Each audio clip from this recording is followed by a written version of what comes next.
Alexander Laird was a man who seemed to have everything. At 37, he was the founder and CEO of Laird Innovations, a technology conglomerate making headlines with groundbreaking eco-friendly applications. Headquartered in San Francisco, the company was rumored to be one of the fastest growing in the tech sector. Investors fawned over him. He was regularly invited to speak at prestigious events where people like Sir Richard Branson and Elon Musk might also appear, adding to his reputation as a visionary. On top of this thriving professional life, Alexander was married to the graceful Catherine Laird. Catherine came from a well-established family in Connecticut, the sort that balanced old money heritage with a desire to do genuine good in the world. She had studied art history, but found her true calling in interior design. Although she loved curating stunning showrooms, Catherine soon focused on philanthropic efforts, especially involving children's welfare and education. She was known to volunteer long hours at community centers, teach art classes to underprivileged kids, and use her taste and connections to organize charity galas. This philanthropic side endeared Catherine to many. A tall, willowy brunette with expressive hazel eyes, she exuded warmth without self-righteousness. People adored her for her sincerity, and many credited her as the force behind Alexander's more empathetic business moves, like instituting robust maternity leave policies at Laird Innovations and sponsoring educational programs for the employees' children. Despite a decade of marriage, Alexander and Catherine's union seemed picture-perfect on the outside. Close friends described them as relationship goals. Their synergy was impeccable. She tempered his brash ambitions while he ignited her quiet creativity. Yet beneath this harmonious veneer were undercurrents of tension. Alexander's obsession with success nudged him toward corners of the business world where ethics blurred, and Catherine's quiet heartbreak was that she felt him drifting away. When Catherine announced she was pregnant, the entire Laird Innovations office celebrated. She was glowing. The presence of a child in their life seemed like the ultimate blessing. The couple appeared more radiant than ever, at least publicly. But Catherine sensed that Alexander's once ardent devotion had shifted. He seemed absent during her first trimester's milestones, missing doctor's appointments in favor of critical investor meetings. Though Catherine tried to excuse him, after all, steering a major corporation demanded sacrifices, she couldn't help but feel his lack of presence. No one suspected that Alexander had already begun a secretive entanglement. If asked, he would have insisted he was simply working late. But Catherine knew something was off. She felt it in every cancelled dinner date, every conversation he cut short, and the new flicker in his eyes whenever he checked his phone. Those signs, at first subtle, grew too glaring to ignore. The seeds of betrayal were sown, and they would soon sprout into a monstrous reality. The illusions of a perfect life would shatter with devastating consequences. And ironically, it would take just a simple, mocking remark from the very woman who had stolen Catherine's husband to set fate's ruthless dominoes in motion. Months before Catherine's pregnancy announcement, Alexander had begun meeting with a cunning socialite named Vanessa Price. Vanessa was stunning by all standards: short, platinum blonde hair, slim figure, bright, piercing blue eyes. She possessed a certain energy that made her stand out in high society gatherings. No one exactly knew her origins. Rumor had it she was from a modest background in Ohio, but reinvented herself upon hitting her late 20s. To some, Vanessa's life was a testament to ambition and hustle. She appeared to network her way up in the most exclusive circles, from fancy Napa Valley wineries to private Monaco events. To others, she was a manipulative opportunist who thrived on turning powerful men into her personal stepping stones. Alexander first crossed paths with Vanessa at an exclusive fundraiser, co-hosted by the Bill and Melinda Gates Foundation and Laird Innovations. Catherine ironically had orchestrated the event, but fell ill that evening, leaving Alexander to preside alone. Vanessa had approached him with a confident smile, congratulating him on his philanthropic initiatives. She praised his visionary approach in an almost flirtatious tone. Intrigued and flattered, Alexander found himself lingering in conversation well past the fundraiser's official end. Over the following weeks, chance encounters at various black tie gatherings continued. Vanessa would appear at events with the perfect elevator pitch for whichever philanthropic cause might interest Alexander. Her charm seemed effortless, her intelligence a perfect match for Alexander's own aspirations. Where Catherine's presence reminded Alexander of his moral compass and responsibilities, Vanessa fanned his ego and stoked hidden desires. In truth, Alexander found it both exciting and troubling. He loved Catherine, at least he told himself so. But he was also mesmerized by Vanessa's boldness. She was direct about her desire for him, about wanting to be with a man who matched her drive. She made him feel unstoppable, as though normal rules didn't apply. Their relationship escalated one night after a glitzy tech conference in Las Vegas. They shared a cocktail in Vanessa's penthouse suite, which overlooked the neon skyline. A dangerous line was crossed. Alexander tried convincing himself it was a one-time mistake, but repeated rendezvous ensued. The secrecy, the rush of risking discovery, and Vanessa's unwavering admiration fueled his indiscretions. While Catherine battled morning sickness and quietly decorated the nursery for their unborn child, Alexander was sneaking off to see Vanessa in lavish hotel rooms and exclusive clubs. He justified it all under the guise of business expansions, telling Catherine that new partnerships were crucial for Laird Innovations. If he sensed any guilt, he buried it under his relentless pursuit of success and the adrenaline rush Vanessa brought. Vanessa, in turn, was playing her own game. She adored the lavish gifts, the expensive dinners, and the high society connections that came with being seen discreetly, of course, on Alexander's arm. She knew Catherine was pregnant, but that only seemed to heighten Vanessa's thrill. Each time she looked at Alexander's wedding ring, she was reminded that she held power over a man who otherwise appeared untouchable. But secrets rarely remain hidden forever. The deeper Alexander fell under Vanessa's spell, the more precarious his personal and professional worlds became. It was only a matter of time before everything collided in an explosive confrontation that would ripple across his fortunes, relationships, and future.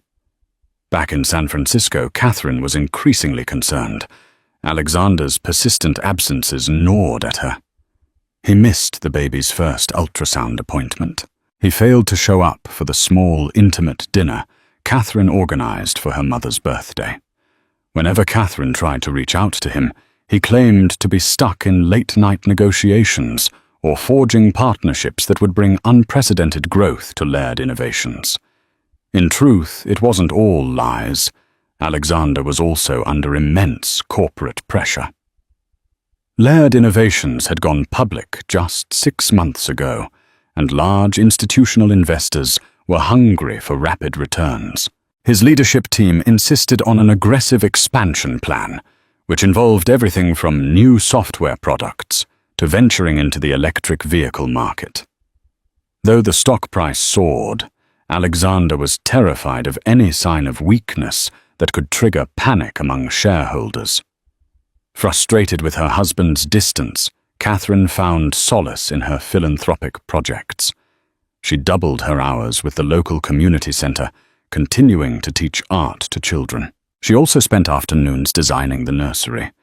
She chose soothing pastel tones, reading up on child psychology to ensure the decor was both stimulating and comforting for their future son or daughter. She wanted the baby's room to be a haven of love and creativity. Amid these preparations, Catherine confided in a few close friends like Linda Robertson, an old college friend who worked in PR for a major fashion label in New York. Linda discreetly confirmed the swirling rumors around Alexander. In the cutthroat world of business and tabloids, it was almost impossible to hide an affair for long, especially when expensive hotels and exclusive clubs were involved. Linda told Catherine that she had overheard second-hand whispers about Alexander being often seen with a striking blonde. Desperate for clarity, Catherine approached one of Alexander's most trusted colleagues, Timothy "Tim" Brooks, a longtime friend who served as the CFO of Laird Innovations. Tim had been supportive of Catherine's philanthropic interests, often attending her charity galas with his own family. When Catherine questioned him about Alexander's unusual behavior, Tim hesitated. He knew the truth. He had even tried to dissuade Alexander from meeting Vanessa, so frequently fearing both personal and professional repercussions. But Tim felt cornered, torn between loyalty to the company's CEO and genuine concern for Catherine. So he offered a vague reassurance, something along the lines of, "Alexander has a lot on his plate right now, but I know he loves you." That evening, Catherine tried one last time to have a heartfelt conversation with her husband. She waited until he returned from work well past midnight and confronted him in the soft glow of a single table lamp in the living room. Catherine, heart pounding, told him about the rumors about her fears and her loneliness. Alexander put on his best performance of feigned indignation, dismissing the rumors as malicious gossip from jealous rivals. He never once mentioned Vanessa by name, but that night he reassured Catherine that nothing mattered to him more than their family. Catherine wanted to believe him. She wanted so badly to cling to the dream of a joyful family with Alexander, especially now that a baby was on the way. Yet an unspoken tension lingered in the air. Little did they know, a brutal confrontation with the mistress herself loomed on the horizon, a moment that would topple Catherine's illusions and turn Alexander's world upside down. The invitation had arrived weeks ago, embossed on cream card stock and sealed in gold foil, an exclusive cocktail reception hosted by venture capitalist Michael Hastings, one of Alexander's closest business partners. The event, set in his lavish Pacific Heights mansion, was meant to celebrate a new round of funding for Laird Innovations. Catherine hadn't been sure she would attend. Lately, she'd felt like an ornament at these events, admired but ignored, photographed but unseen. Still, she knew how important public appearances were for Alexander's image. So despite her fatigue and the quiet ache in her chest, she went. The Pacific Heights mansion glowed like something out of a dream. Chandeliers dripping crystals, live string music humming from a secluded corner, and uniformed staff circulating with trays of hors d'oeuvres and champagne. Catherine chose a flowing navy blue gown that accentuated her modest baby bump. Her hair was pulled back in a classic chignon, and though her face was pale, she carried herself with grace. Alexander, ever the charmer, looked effortlessly handsome in a tailored tuxedo. He greeted her with a kiss on the cheek before quickly being whisked away by Michael Hastings and a few board members. Catherine was left alone, surrounded by murmurs, laughter, and faces she barely knew. She was scanning the room for a familiar friend when her eyes landed on her. Vanessa Price. The name had echoed through Catherine's thoughts for weeks, whispered in gossipy tones by acquaintances and half confirmed by a trusted friend. But now the mystery had a face, and it was breathtaking. Vanessa stood near the bar holding court like a queen. She wore a shimmering silver dress that clung to her figure and sparkled under the lights, Her platinum blonde hair was sculpted to perfection, and her confident posture made her impossible to ignore. But what struck Catherine most wasn't Vanessa's beauty. It was the way she stared directly at her, with a smile that didn't reach her eyes. A flicker of dread passed through Catherine's chest. She tried to steady herself, placing a hand over her stomach. Her baby kicked gently, as if sensing her unease. Then, as if summoned by some twisted force of fate, Vanessa broke from her circle and walked across the room. "Catherine Laird," she said with a radiant smile, extending a manicured hand. Catherine hesitated for a moment before accepting the handshake. Vanessa's grip was firm, her skin cool. "Yes," Catherine replied politely. "And you are?" "Vanessa Price. I've heard so much about you," she said, her voice velvet smooth. "It's a pleasure to finally meet Alexander's wife." The words were sharp, like sugar-glazed daggers. Vanessa's gaze dropped for a moment to Catherine's baby bump. "Pregnancy really becomes you. You're glowing." Catherine forced a small smile. "Thank you." Vanessa's eyes lingered, then flicked back up. "You know, Alexander and I have been collaborating on some philanthropic ventures lately. He has such a visionary mind, it's intoxicating, really." Catherine's stomach twisted. She struggled to keep her voice steady. "Yes, he's very passionate about his work." Vanessa leaned in slightly, her tone lowering into something more personal, more venomous. "I can see why he loves you. You have such a gentle soul." The word gentle was delivered like a sneer. Catherine's breath caught. Her hand trembled slightly around her glass. "Excuse me," she said, her voice tight. "Oh, I mean it sincerely," Vanessa said, batting her lashes. "It must be exhausting being pregnant while he's so busy building empires. I can't imagine how difficult it is to keep up." Catherine was stunned. She didn't respond. She couldn't. "And if you ever need someone to talk to," Vanessa added sweetly, her eyes gleaming, "I'm here. I know how demanding Alexander can be. Intimately." The final word was a knife to the chest. There it was, confirmation, taunting, deliberate. Catherine's legs felt unsteady. Her throat tightened. She wanted to scream, to cry, to slap the smug expression off Vanessa's face. But instead she stood still, spine straight, her heart thudding against her ribs.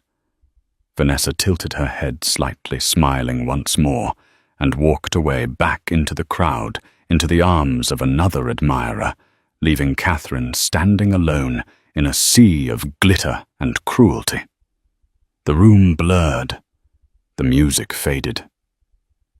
Catherine could no longer breathe properly. She excused herself from a passing guest, barely remembering her manners.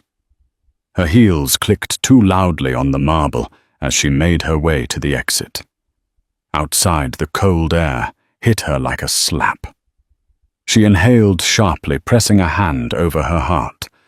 Her eyes stung with tears that she had fought hard to hold back. She didn't wait for Alexander. She didn't even send a goodbye. She texted him a single message: "I'm leaving. I don't feel well."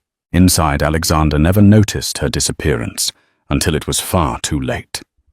He was too wrapped up in deals, in strategy, in himself. He'd had no idea what had just happened. No idea that the life he thought he was managing with such finesse had just cracked wide open. As Catherine rode home alone in the back of a town car, her mind spiraled. All the signs she had ignored, all the lies she had forgiven, all the nights she had cried silently. Vanessa's words had ripped the bandage off. The wound underneath was gaping, and she knew. She knew the truth now. There was no more denying it, no more rationalizing. Alexander had betrayed her, and the world knew it. But worse, she knew it. And that changed everything. The front door closed behind her with a gentle click, but the silence that followed was deafening. Catherine slipped off her heels and walked through the quiet house like a ghost. The dim hallway lights cast long shadows on the walls, and every framed photo her and Alexander on their honeymoon at charity galas in Tuscany now looked like mocking relics of a life that had never truly existed. The baby kicked again, and she paused, resting her hand on her belly. "It's just us now," she whispered. She ascended the stairs, slowly exhausted in every sense of the word. The master bedroom was cool and tidy. The curtains fluttered in the evening breeze. On one side of the room sat the bassinet she had lovingly assembled just days ago. A folded baby blanket rested inside, pale yellow, with tiny embroidered stars. Catherine walked to the edge of the bed and sat down, staring at it, barely blinking. She felt hollow. Not angry yet. Not quite sad. Just emptied. When she heard Alexander's car in the driveway a couple of hours later, her heart lurched. She wiped her face and steeled herself. She would not crumble again in front of him. Not tonight. The door opened and closed. She heard his hurried footsteps. "Catherine," he called. "I'm upstairs," she replied flatly. He entered the room looking rumpled, anxious. His eyes immediately took in her posture. Rigid arms crossed over her belly, face unreadable. "I got your message. I didn't know you left." "I was in the middle of Save It," she interrupted. He took a step forward. "Are you okay?" "No," she said, voice cracking. "No, I'm not okay. Was it the baby? Did something happen?" She looked up, her eyes brimming with restrained fury. "Oh, something happened. Vanessa Price happened." Alexander froze. "She approached me," Catherine said, standing up slowly. "Introduced herself like we were girlfriends meeting over brunch, complimented my pregnancy glow, told me she works with you on philanthropy, of all things. And then she mocked me. Told me she understood how exhausting it must be for me while you're out building empires. She said she's intimately familiar with your demands." Alexander opened his mouth, but no words came out. His face went pale. I knew she continued. "I've known something was wrong for months, but I kept making excuses for you. I told myself you were under pressure. I believed your lies. I believed you still loved me." "I do love you," Alexander said hoarsely, stepping closer. Then why she cried. "Why would you humiliate me like this? Why would you cheat on me while I'm carrying your child?" Tears spilled down her cheeks as Alexander dropped to his knees in front of her. "I made a mistake," he whispered. "A terrible, selfish mistake. I never meant to hurt you. It started small. I thought it was harmless, but then it spiraled, and Catherine laughed bitterly through her tears. Harmless. You thought sneaking around with some fame-hungry socialite while I was vomiting every morning and putting together a nursery was harmless. I swear I didn't think it would go this far." "No, of course you didn't," she snapped. "Because you were thinking with your ego, not your heart." He looked up at her, his eyes red. "Please, let me make it right." Catherine stepped back. "I don't know if that's even possible." He stood slowly, as if afraid to scare her off. "I'll do anything. I'll cut her off. I'll come clean to the board. I'll resign from every deal if that's what it takes. I just want us back. I want our family." She shook her head. "You should have thought of that before sleeping with a woman who gets her kicks by humiliating your wife." Silence stretched between them. He reached for her hand, but she pulled it away. "I need space," she said quietly. "I need time to figure out what's left of me after this. Please, Catherine." "Go." His face crumpled as he gathered his coat and turned to leave. As he reached the door, he hesitated. "For what it's worth, I never stopped loving you." But Catherine didn't respond. She sat down again on the bed and stared at the bassinet as the door closed behind him. Downstairs, Alexander ran into Tim Brooks in the foyer.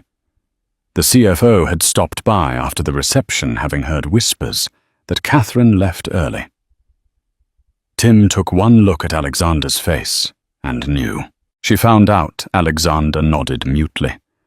Tim sighed, jaw clenched. "I warned you. You didn't just blow up your marriage.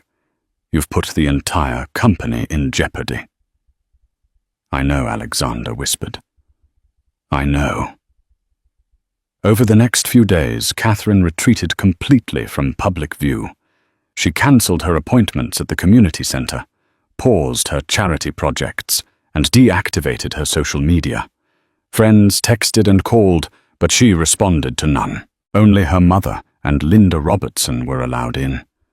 They brought her warm food and blankets, rubbed her back when the sobs came at night, and reminded her gently, "You did nothing wrong."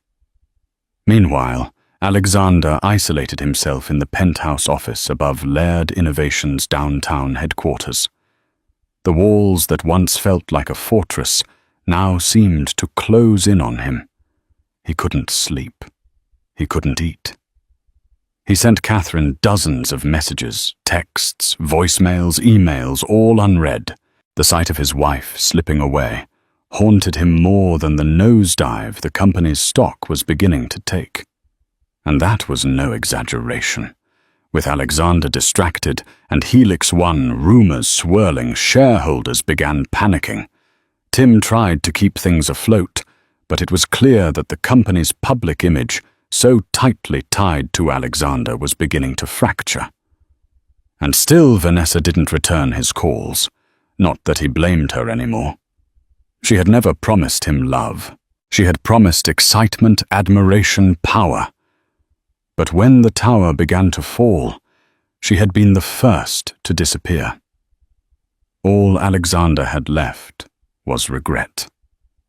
But Catherine, she had something else, something stronger, resolve. In her quiet grief, Catherine began to see the world differently. She had loved Alexander with all her heart, but love wasn't enough. Not anymore. She had a baby to protect now. And maybe, just maybe, that child was her chance to build something beautiful out of the ruins. The morning after Catherine had asked him to leave, Alexander sat alone in his penthouse office, staring at the floor-to-ceiling windows overlooking San Francisco. The skyline was veiled in mist, the usual sparkle of the city dulled by grey. It matched his mood perfectly. He hadn't slept. Catherine's words echoed in his mind like a drumbeat. "You should have thought of that before sleeping with a woman who gets her kicks by humiliating your wife." He ran a hand down his face and tried to shake it off. Work. That's what he needed. If he couldn't fix his marriage, maybe he could at least salvage his empire. But even as he tried to focus on his laptop screen, his inbox bombarded him with alerts. Investors were growing restless. Helix One was supposed to be the big win, the acquisition that would put Laird Innovations at the forefront of genetic tech. But cracks were beginning to show. Tim Brooks, his CFO, and longest-standing ally, had already sounded the alarm days ago. "There are too many red flags, Alex. Their trial results are murky, the patents are tangled in litigation, and there are whispers of regulatory scrutiny. We need to pause." But Alexander had waved him off, then consumed with other distractions. Vanessa, Catherine, the lies he was juggling, and the pride. Always the pride. Now those warnings came rushing back. Tim barged into the office mid-morning, holding a printed press release. "We've got a serious problem." Alexander looked up. His eyes were bloodshot. "What is it now?" Tim slapped the document on the desk. A medical journal just published a report accusing Helix One of data manipulation in their Phase 2 trials. The article's gaining traction. Bloggers, tech reporters, even some biotech watchdog accounts on Twitter are picking it up. Alexander skimmed the document. His heart sank. Words like falsified inflated efficacy and clinical misrepresentation leapt off the page. Tim continued, voice low and urgent. "If this holds water, the entire deal's going to crash, and with it our share price. We bought in heavy. And if there's even a hint we knew something and withheld it, the SEC's going to come knocking." Alexander stood up, pacing. "We need to release a statement. Distance ourselves. Spin it. Say the deal was still under review." Tim exhaled sharply. "You pushed this deal through Alex. You called the press conference. You said we were in final stage acquisition. There are recordings, transcripts." Alexander rubbed his temples. "Damn it. Where were you yesterday when I called you about this?" Tim added, unable to hide the frustration in his voice. "We could have gotten ahead of it." Alexander didn't respond. He couldn't admit he'd been busy watching his marriage disintegrate in real time. By noon, Laird Innovations' stock began to slide. Slowly at first, then like a landslide. Reports confirmed that Helix One's internal documents had been leaked, suggesting that one of their most touted gene therapies had never cleared basic safety metrics. Social media exploded. Hashtags like #HelixHoax and #Laird-Collapse started trending. Tim and the PR team drafted a response, but it was lukewarm at best. Investors wanted blood, or at least answers. Alexander tried to call into a board meeting from his office, but his voice lacked the confidence they had come to expect. His vision blurred with lack of sleep. His thoughts were fragmented by regret. The board grilled him. Why wasn't due diligence extended? Who approved this timeline? Why weren't these red flags disclosed earlier? He stuttered through answers, promising internal reviews, hinting that legal teams were mobilized. But they weren't reassured. By late afternoon, the damage was done. Helix One's stock had dropped 43%. Laird Innovations was down 19%, a loss of over $20 million in market capitalization. And the worst part, investors believed Laird Innovations had been reckless, maybe even complicit. Tim entered Alexander's office again around 5 this time, looking even more grim. "There's talk of an emergency session tomorrow," he said quietly. "The board wants to discuss leadership restructuring. I think they're considering asking you to step down at least publicly for damage control." Alexander stared at him. "You're serious?" Tim didn't blink. "This Helix One mess is radioactive, and your personal scandal is making it worse." Alexander turned toward the window again, clenching his fists at his side. "Vanessa," he muttered under his breath. "What, she's part of this too? The distraction, the timing, the way she exposed everything at the party. She knew what she was doing." Tim gave him a long, measured look. "You made the decisions, Alex. You brought her into your life. You brought her into our lives. You pushed this deal. You ignored every warning I gave you, and now the entire company is paying for it." The words stung, not because they were cruel, but because they were true. That night, headlines plastered every news outlet, Laird Innovations under fire. After Helix One scandal. CEO Alexander Laird, silent amid crisis. 20 million in value lost. Overnight, can Laird recover? Vanessa Price connection raises ethical concerns. Some of the articles included photos of Alexander with Vanessa at hotel lobbies, charity galas, private events. A blog post titled "Tech Mogul's Mistress and the 20 Elmshaw Mistake" went viral. At home, Catherine scrolled through the news in silence. Her mother, seated next to her on the couch, shook her head. "He's unraveling," she said softly. Catherine said nothing. Her expression was unreadable. Her hand rested on her belly, feeling the soft flutter of her baby's movement. "Our child is coming into a storm," she thought, "and I have to be the shelter." Meanwhile, Alexander sat alone in his penthouse nursing a whiskey. His phone buzzed with messages from the legal team, from reporters, from people he'd once called friends. But the one name he wanted to see never appeared. Catherine hadn't replied. And Vanessa gone. Silent.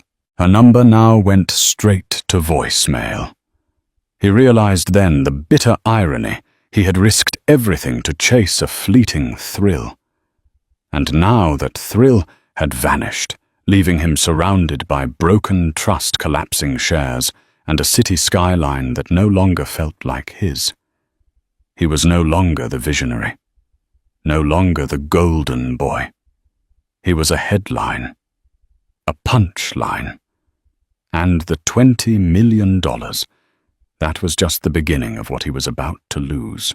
By the time Alexander woke the next morning, after only 2 hours of fitful sleep, an avalanche of messages inundated his phone. A wave of headlines battered him from every direction. Laird Innovations stock tumbles as Helix One fraud scandal grows. Alexander Laird's risky bet exposed. Is this the end of his meteoric rise? Mysterious mistress at the center of corporate turmoil. Sources say yes. That last headline jolted him awake like ice water. In the scramble to damage control the financial crisis, another scandal was brewing in the tabloids, piecing together clues about his affair with Vanessa Price.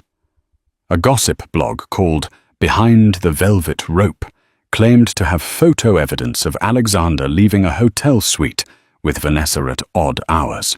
Social media was alight with speculation memes and cruel commentary about the tech mogul's pregnant wife, painting Catherine as the unsuspecting victim. Desperate, Alexander reached for his laptop, feverishly typing emails to Tim Brooks and the PR department.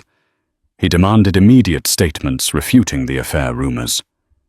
Tim, exasperated with Alexander's denial, replied curtly that the personal scandal was now overshadowing the corporate meltdown. Investors who might have stuck with Laird Innovations amid the Helix One fiasco were shaken by the moral implications and the potential for an ongoing public relations nightmare.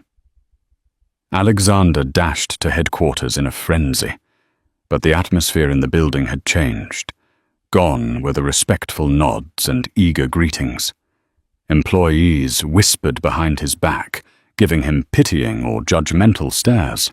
When he passed by a group of staffers in the hallway, one woman quickly hushed her co-worker, who had been discussing a trending hashtag on Twitter, #MistressMockedWife.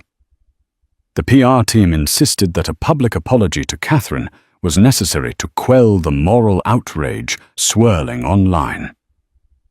They also recommended postponing the Helix One acquisition indefinitely. Alexander felt cornered. How had he lost control of his entire life in just a matter of days? At midday, Tim Brooks knocked on Alexander's office door. He wore a somber expression.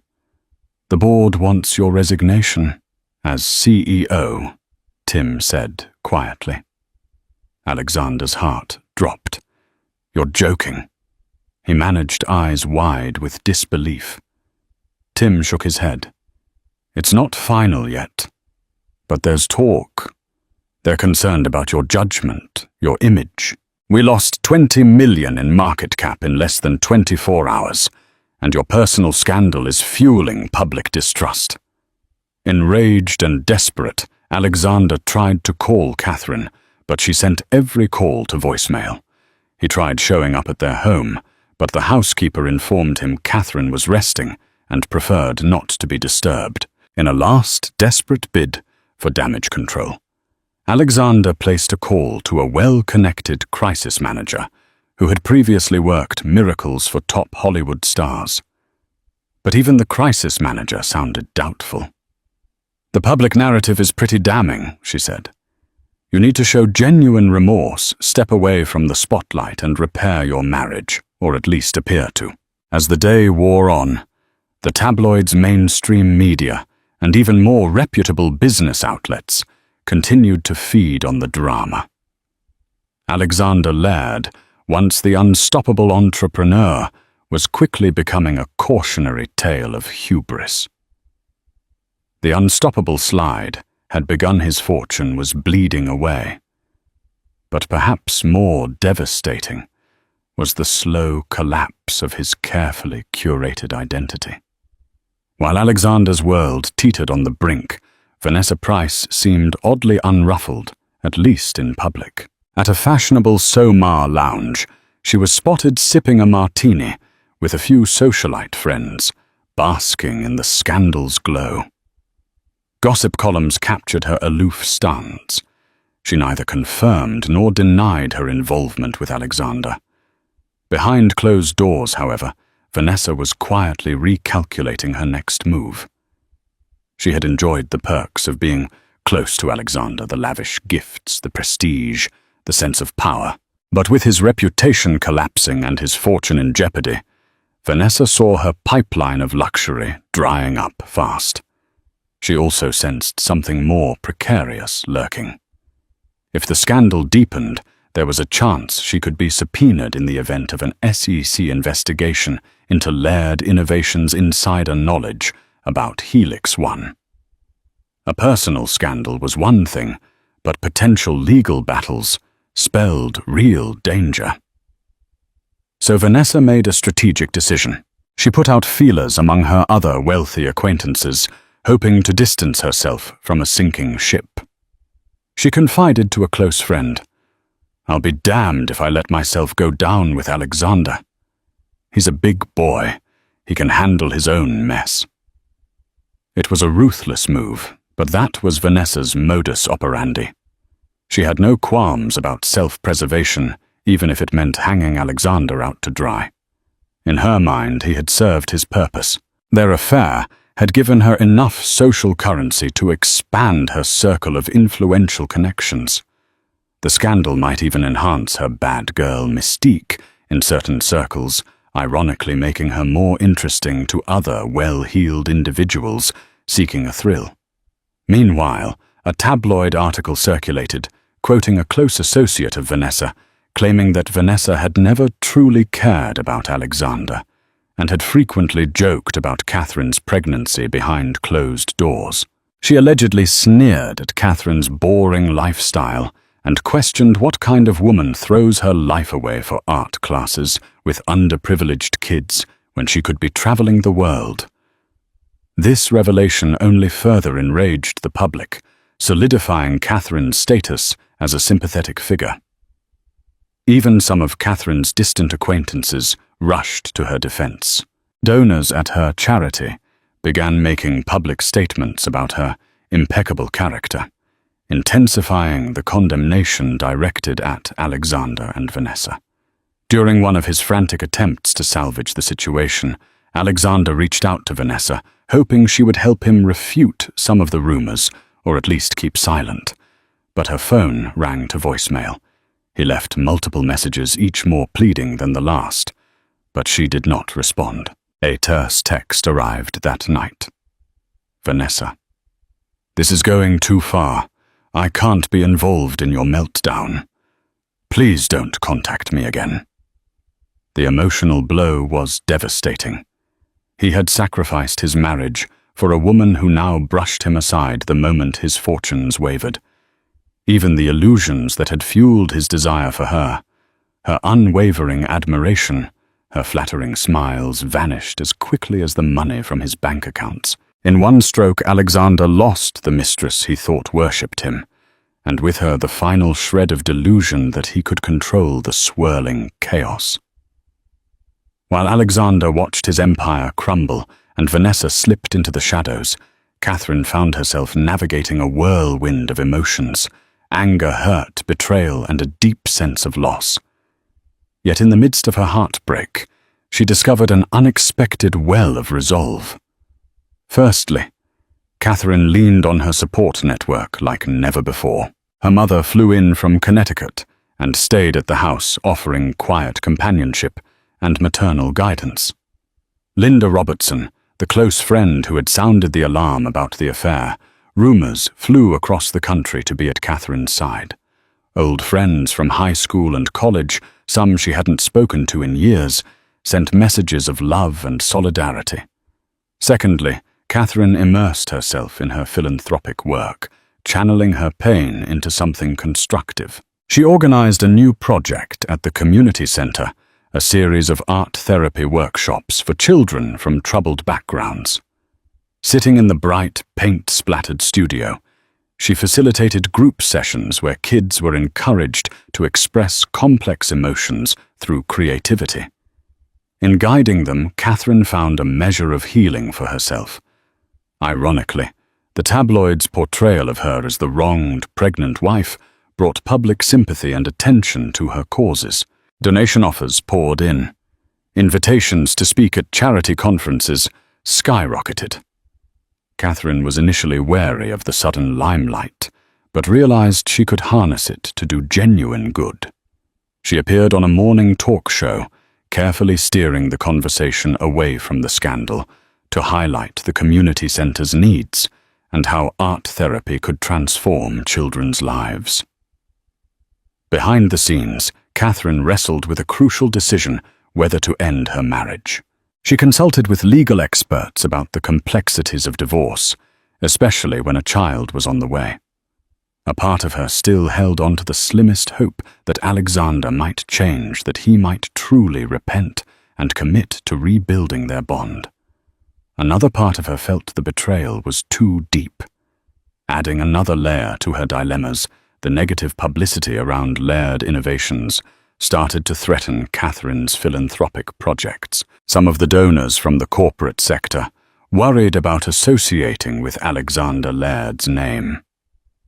Catherine made the bold choice to separate her philanthropic efforts from Laird Innovations, a move that disappointed some of the board members, but garnered support from the community at large. As she approached her 7th month of pregnancy, her baby bump had become more pronounced. She felt the child's kicks late at night and thought to herself, I have to be strong for both of us. She set up a comfortable nursery, continuing her earlier theme of calming pastels, but she quietly removed any references to Alexander. The carved wooden nameplate that once read Baby Laird above the crib was taken down and placed in a closet. All the while, Alexander made attempts to contact her, leaving flowers at the doorstep, sending letters filled with apologies. Catherine read them but could never quite bring herself to answer. The pain was still raw, her trust shattered. Yet beneath her sorrow, a steely strength was forming, one that refused to let betrayal define her future. Just as Catherine was finding her inner resilience, the corporate world exacted a final crushing blow on Alexander. An emergency board meeting convened at Laird Innovations' sleek conference room, an elegant space Alexander had personally designed to impress investors, complete with panoramic views of the San Francisco skyline. Yet that morning's grey, overcast skies mirrored the atmosphere inside the boardroom. Tim Brooks and the other board members sat in tense silence. They had a stack of documents before them, plunging stock reports, analyses of the Helix One scandal, and PR clippings about the affair. Alexander arrived with dark circles under his eyes and a palpable air of desperation. For years, he had been the charismatic center of attention in these meetings, commanding the room with his forward-thinking ideas.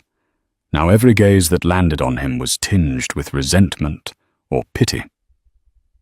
Given recent events, began the board's chairman, an elder statesman named Robert Linwood, we believe a change in leadership is necessary to restore investor confidence. Alexander tried to protest, citing the risk of a leadership vacuum, the intricacies of the Helix 1 negotiations, and the product launches scheduled for the next quarter. But the decision had already been made. In a matter of minutes, the board formally requested Alexander's resignation as CEO of Laird Innovations. They offered him a smaller advisory role, a token position, allowing him to save some face, but it came with strict conditions, barring him from any direct oversight. Seething inside, Alexander grudgingly accepted. He knew if he resisted, they would dismiss him outright, dissolving any last vestige of influence he might retain. After the meeting, Tim Brooks approached him in private, his expression conflicted. "I tried to intervene, but the board was adamant," Tim said softly. Alexander nodded, tears threatening to break through. He felt alone, humiliated, and betrayed not just by Vanessa, but by the company he had built from scratch. Yet he also recognized it was his own hubris and poor choices that had brought him here. The news broke across financial and tech news outlets within the hour. Alexander Laird steps down. Amid scandal, Laird Innovations names. Interim CEO. Investors seemed relieved, and the stock price stabilized slightly, but nowhere near its previous highs. Returning to his penthouse felt like walking into an echo chamber of regret. The once breathtaking view of the city skyline now felt oppressive, reminding him of how he had reached the summit, only to self-destruct. He poured himself a stiff drink and stared out the floor-to-ceiling windows. He realized that his downfall wasn't merely about losing $20 million. It was about losing integrity, the respect of his peers, and perhaps the most precious relationships in his life. As night fell, he wept freely for the first time in years, acknowledging the full weight of his choices. In the silence, he understood one searing truth: redemption. If it was even possible, would require a reckoning far deeper than any business deal. It would require humility, atonement, and an unwavering commitment to become the man he should have been from the start. Following his forced resignation, Alexander entered a period of deep introspection. He removed himself from the glamorous social scene he once inhabited. He pulled out of high-profile fundraisers, lavish parties, and exclusive clubs. Instead, he spent days taking long walks through Golden Gate Park, reflecting on his life's choices, trying to piece together where he had gone wrong. This newly humble Alexander sought help. He approached a therapist, Dr. Simone Holloway, who specialized in relationship issues and crisis management. In their sessions, Alexander admitted to his insecurities, his hunger for external validation, and the thrill he felt from Vanessa's flattery. He confronted his guilt over betraying Catherine, recognizing how deeply he had wounded her during the most vulnerable period of her life. Dr. Holloway encouraged him to take actionable steps toward repairing the damage. Alexander realized that any chance at reconciliation would require showing genuine remorse rather than just uttering apologies. He began writing Catherine letters, heartfelt confessions of his failures, not excuses, but acknowledgments of the hurt he had caused. While Catherine still chose to maintain her distance, Alexander mailed the letters to her mother's house, hoping she would read them when she was ready. Simultaneously, Alexander tried to do right by his employees. Though he no longer had an official role in daily operations, He reached out to former colleagues and even wrote personal checks to several staff members who had suffered financially when the stock plummeted. He wasn't sure if the gesture would be appreciated or scorned, but he felt it was the least he could do to take responsibility for the fallout. In between therapy and attempts at making amends, Alexander volunteered at a local homeless shelter, a cause Catherine had championed in the past. He did it without announcing his name or seeking publicity. Kneeling on the cold floors to help clean up or ladling soup for lines of people in desperate circumstances, he felt a flicker of humility that had long been missing from his life. News of Alexander's transformation trickled out through word of mouth. Some called it a publicity stunt, while others were more charitable. Catherine's friends warned her to be skeptical, to remember all the ways he had hurt her. But a softening occurred in Catherine's heart. She saw, or at least hoped, that maybe he was genuinely changing. As the weeks passed, the texts Catherine ignored turned into voicemails. She listened to, though she never responded. The flowers still arrived at her door, often accompanied by notes referencing the unborn child. He asked about baby names, health updates, and quietly promised that he would be there to support her, no matter what she decided about their marriage. Yet for all of Alexander's attempts at self-improvement, the question of trust remained. In the final weeks leading up to Catherine's due date, she faced a choice: push him out of her life permanently, or give him a chance to prove himself worthy of the family he had nearly destroyed. 2 weeks before Catherine's due date, she began experiencing complications that required an unplanned hospital visit. The baby was showing signs of distress, and her blood pressure spiked dangerously. In a panic, Catherine's mother dialed Alexander, who dropped everything: his therapy session, his volunteer work, and rushed to the hospital. For hours he paced the corridors, watching doctors and nurses hurry in and out of Catherine's room. He had never felt so powerless. Tim Brooks, learning of the situation, offered to help in any way, but Alexander politely declined. This was a family matter, something he needed to confront on his own. Finally, the doctor emerged with cautious optimism. Catherine and the baby were stable, but would require close monitoring. The doctor suggested Catherine remain hospitalized until it was safe to deliver. When Alexander was allowed into her room, he saw a frail, exhausted Catherine. She blinked at him, her eyes filled with a swirl of emotions: fear, anger, lingering love. In that quiet moment, Alexander spoke with sincerity. "I'm so sorry, Catherine. None of this matters if it means losing you or the baby. I don't expect you to forgive me, but let me be here for you." She gave a small nod, and tears slipped down her cheeks. In that moment, Catherine decided to allow him to stay, at least for now. She was too vulnerable to fight anymore, and she recognized that part of her still cared for the man she had once believed was her soulmate. In the days that followed, Alexander supported her through doctor visits, whispered reassurances, and midnight vigils by her bedside. He rubbed her back, held her hand, and strove to be the caring partner he had failed to be over the past year. Catherine's mother was initially wary, but saw glimpses of the kinder, more earnest Alexander she had once known. Amid this fragile peace, news arrived from Laird Innovations. The new interim CEO had stabilized the company's stock, but the Helix One deal was dead in the water. Lawsuits loomed on the horizon, and the company faced a class action from investors who felt misled about the biotech's viability.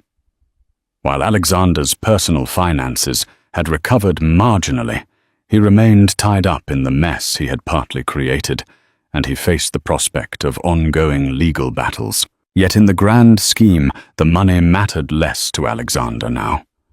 His primary focus was the baby's safe arrival and Catherine's health. After a tense week in the hospital, the doctors decided it was time to induce labor. It was a grueling process, but on a cloudy afternoon, Catherine delivered a baby girl they named Evelyn Rose Laird. Her piercing cry filled the room, bringing an emotional swell that no scandal or fortune could overshadow. Alexander held Evelyn for the first time, tears rolling down his cheeks. In that instant, he felt an overwhelming sense of devotion to this tiny, precious life, and to the wife he had so profoundly betrayed. The road ahead would be fraught with challenges, from rebuilding trust to navigating legal complexities, but Alexander had finally glimpsed what truly mattered. And so the man who had lost $20 million and nearly his soul stood in a hospital room cradling a newborn, vowing silently that no wealth or ambition would ever again eclipse the sanctity of family. Thank you for staying until the end of this gripping tale, a story of deception, heartbreak, and ultimately, the redemption born of true remorse. Mistress mocked the pregnant wife. The millionaire lost 20 medals the next morning, reveals how quickly a grand life can collapse under the weight of betrayal, and how one mistake can ripple into personal and professional catastrophes. In a hushed courtroom, packed with onlookers, Judge Karen Russell's voice rang through the tension. Mrs. Carlyle, if you are pregnant, we need to know who is the father. The gasp that followed her question seemed to shake the walls. Lily. Carlyle glanced at her husband, billionaire magnate Andrew Carlyle, whose clenched jaw spoke volumes. Across the aisle, Andrew's glamorous mistress Sabrina Miles tried to maintain her composure but was visibly trembling. Then Lily spoke the words that changed everything, igniting a firestorm of shock and accusations. The response was so explosive that Sabrina stormed out of the courtroom, slamming the door with a resounding echo. The city of Westbridge was no stranger to wealth and grandeur. Nestled between rolling hills and a glistening river, its skyline boasted modern architecture mixed with classic brick buildings that stood as silent witnesses to the shifting tides of power. The Carlyles were the talk of this opulent community. Andrew Carlyle, a man of imposing height and a mind so sharp that he had made his first million by age 25, was one of the city's most prominent figures. His company, Carlyle Innovations, specialized in renewable energy and had grown from a humble startup to an international behemoth valued at billions. Magazine covers regularly featured Andrew's stern yet confident profile, lauding him for his philanthropy and business acumen. Reporters hailed him as a visionary, someone who wanted to change the world for the better. But behind the carefully curated images and well-rehearsed interviews lay a man who battled demons of ambition. Andrew's desire to climb higher sometimes overshadowed his family life, and cracks in his once perfect marriage began to appear. Andrew's wife, Lily Carlyle, was different from many socialites in Westbridge. She was soft-spoken with warm brown eyes and a keen intellect hidden behind her gentle manner. People often underestimated her, mistaking her gentle demeanor for naivety. Yet Lily had the soul of a fighter, shaped by adversity from a young age. Orphaned by a fire that destroyed her childhood home. Lily learned resilience early on, although she rarely broadcasted her personal history. She was no stranger to heartbreak and survival. Lily and Andrew met in college at a networking event for entrepreneurial students, albeit from different spheres. He was the star speaker. She was the curious listener. Sparks flew from the moment he stepped down from the podium to answer her one question about solar panel design. Intrigued by her thoughtful query, Andrew asked Lily to coffee. That simple invitation bloomed into a whirlwind romance that culminated in a lavish wedding 2 years later. For a while, they were the golden couple, beautiful, charitable, and admired. Lily's radiant smile and Andrew's driven ambition made them a power duo in Westbridge. High society galas where routine fundraising events were the norm, and the Carlyles became synonymous with both modern philanthropy and innovation. Yet the chain of events that would lead them into a courtroom was brewing silently like a storm gathering on the horizon. Whispers about Andrew's late-night meetings and sightings of him escorting a mysterious woman to exclusive dinners circulated among society's rumor mill. Still, Lily and Andrew appeared side by side at gala events, forging a united front. Beneath the veneer, Lily's suspicions grew, and with them her heartbreak. Was Andrew's unwavering focus on business the only explanation for his late hours? Why was there often a faint trace of perfume on his lapel that wasn't hers? And when Lily discovered she was pregnant, instead of a moment of celebration, she felt her heart squeeze with worry. Those worries would soon manifest as an outright scandal culminating in the courthouse, with everyone seated, the camera flashes firing away, and Judge Karen Russell looking on with eyes that had seen it all. Sabrina Miles was a name that came out of nowhere, yet ascended quickly in the social circles of Westbridge. A well-known social media influencer, she prided herself on flaunting designer clothes, flashing selfies with A-list celebrities, and posting about her exclusive nights at top restaurants. Her tall, lithe figure and platinum blonde hair turned heads at every gathering, and her Instagram feed reflected a life of unending glamour. Where she came from was a mystery. Some said she grew up in Chicago's suburbs. Others claimed she was an heiress who had run away from home. One rumor even suggested she was dating a minor European royal before moving to Westbridge. Regardless, Sabrina arrived on the scene with fanfare, wooing the city's elite with a mesmerizing combination of charm and brazenness. Andrew first met Sabrina during a networking gala for renewable energy investors, sponsored by his own company. She had managed to secure an invitation, presumably by calling in favors from influential people who enjoyed her social media endorsements. While speaking with potential backers about expanding Carlyle innovations, Andrew noticed Sabrina from across the room. She stood out like a bright star, wearing a figure-hugging gown that left little to the imagination. Sabrina caught his gaze and offered a flirtatious smile, a silent invitation that was hard to resist. What began as a casual conversation turned into a series of friendly meetings. Andrew convinced himself that Sabrina was a savvy influencer who could help promote Carlyle Innovations' eco-friendly campaigns.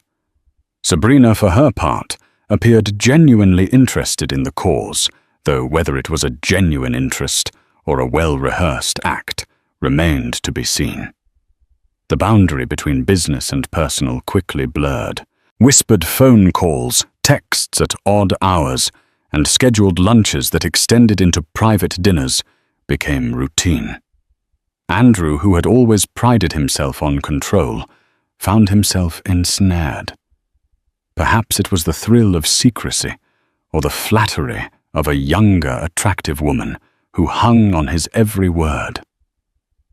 Maybe it was the pressure at home, the sense that Lily had grown distant, though in reality Lily was only distant because Andrew was rarely present. Eventually, it evolved into a full-blown affair. Sabrina relished the attention and gifts, diamonds, lavish getaways, and posh apartments. Andrew, with his deep pockets, was more than capable of indulging her. He assuaged any guilt by telling himself Lily was preoccupied with her own philanthropic endeavors. He never thought Lily suspected anything. But Lily was no fool. She had begun to piece things together, the puzzle shaping into a picture that left her heart broken. Being pregnant only added to her emotional turmoil. She hesitated to confront Andrew, hoping that her suspicions might be wrong, that the perfume scent on his collar had been a coincidence, that the dinner receipts were merely business. The official reveal happened during an investors' conference in New York City. Photographers captured Andrew and Sabrina leaving a 5-star hotel, his hand lingering on her waist in a way that suggested far more than a professional relationship. Gossip columns pounced, and soon enough Lily could no longer ignore the truth. Yet the affair was only the beginning of the betrayal. Sabrina's role in this saga would evolve in ways none of them anticipated, leading them all to the courthouse, where secrets would be laid bare and illusions shattered. Lily Carlyle grew up trusting her instincts. Raised in a modest neighborhood until her parents' tragic death, she had developed a sixth sense for subtle changes in people's behavior. She used that sense now more than ever, especially when it came to Andrew. She first noticed his unusual late nights. Of course, Andrew had always worked long hours, but once their business empire stabilized, he promised to cut back. Instead, Lily found herself alone in their sprawling mansion day after day, night after night. He'd claim it was urgent investor meetings or the dreaded phrase, "I need to meet with a client to finalize a deal." Sabrina's name came up in half-forgotten phone conversations, overheard through closed doors. Lily's heart raced each time she picked up on that faint mention. She tried to remind herself she had no proof until she stumbled upon an email thread in Andrew's personal inbox. A quick glance showed the subject line, "Next rendezvous." The words stung like a slap. The realization gnawed at her. She was pregnant, anticipating a moment of unity and joy, hoping Andrew would come home early with flowers and an eagerness to share in their new chapter. Instead, she was confronted with secrecy and heartbreak. She weighed her options. Confront him. Confide in a friend. She chose the latter first, calling upon her best friend from college, Sophia Harris, a corporate lawyer with a compassionate ear. "I'm worried," Lily admitted over tea at a quaint cafe downtown. "Everything changed in the past few months. He's different, distant." Sophia eyed her friend with concern. "Have you talked to him about it?" "Directly?" Lily sighed. "No. I kept hoping it was just a phase. But I've found proof, if you can call it that." Sophia's jaw tightened. "You can't sit on this, Lily. If you're pregnant, you both need clarity and honesty." Lily nodded, tears brimming in her eyes. She felt the injustice of it all. She'd never asked for the billionaire lifestyle. She'd only wanted love and stability. She had devoted herself to Andrew's dream, supporting him through countless sleepless nights while his company grew. And now this. Her suspicions reached a crescendo when Andrew abruptly flew to Los Angeles under the guise of meeting Mark Cuban for a potential partnership. Lily, armed with her misgivings, discovered Sabrina's social media post from the same city, bragging about meeting an influential billionaire for a late-night soiree. The photos were cryptic, but Lily recognized the suite's decor, one she'd shared with Andrew many times on business trips. It was then Lily decided she would gather all the courage she had left and confront Andrew. She prayed that perhaps there was some misunderstanding, some logical explanation. Deep down, she feared the worst. What Lily didn't expect was that the confrontation would lead to a public trial, nor did she imagine the fatherhood of her unborn child would become a question for the entire city to speculate upon. Yet suspicion had been planted, and the seeds would soon sprout into a scandal that no one in Westbridge could ignore. Lily waited until late into the evening when Andrew returned from his latest business dinner. The Carlisle mansion glowed with soft lighting, the classical music Lily had played earlier still lingering in the background. She sat in the living room, legs crossed, hands gripping her teacup so tightly that her knuckles whitened. Andrew walked in, loosening his tie, oblivious at first to the tension that thickened the air. "You're still up," he said, his voice betraying a note of guilt. Lily didn't answer right away, instead setting down her cup with a delicate clink. Andrew froze. Her gaze was unrelenting, direct, quiet fury beneath controlled composure. "Andrew," she began, her voice quivering just a bit. "We need to talk." He sensed the gravity in her tone. He placed his briefcase down and slowly approached. "What's this about?" "You know exactly what it's about," Lily countered. She rose, crossing the room to stand face to face with him.